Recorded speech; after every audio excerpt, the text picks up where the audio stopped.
Okay, so the PC requirements for Red Dead Redemption 2 have been announced today, along with the release of the pre-order stuff. So that means that you can head over to the Rockstar Games launcher and pre-order the game now. But I think what's most important here is the fact that we now know what it will require, at least as a minimum, to run. So we know the minimum and the recommended specifications. We're going to get into those now because that's what's important. Minimum specifications are Windows 7 Operating System Service Pack 1, Intel Core i5-2500K, AMD FX 6300, 8GB of RAM, NVIDIA GeForce GTX 772GB or AMD Radeon R9 283GB, and a storage space of 150GB. And the sound card is listed as DirectX compatible. The recommended specifications are a processor Intel Core i7-4770K, AMD Ryzen 5 1500X, 12GB of RAM, an NVIDIA GeForce GTX 1060 6GB,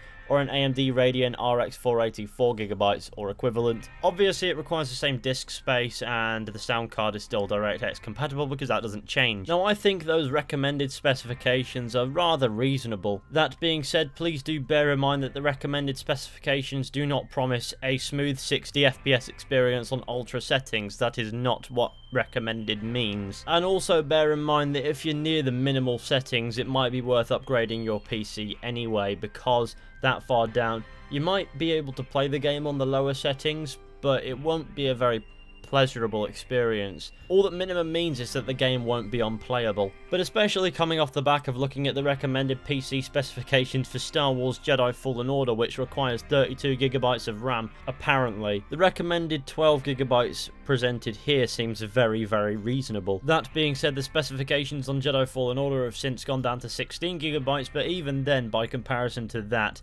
12GB is reasonable. Now, if there's one thing that people might be outraged by in those specification requirements list, is the free storage space of 150GB. Now, I would implore people to remember that the current file size on console for Red Dead Redemption 2 is well over 100GB, and recommended storage space always runs higher than the actual file size itself, so I don't think it's an unnecessarily big file.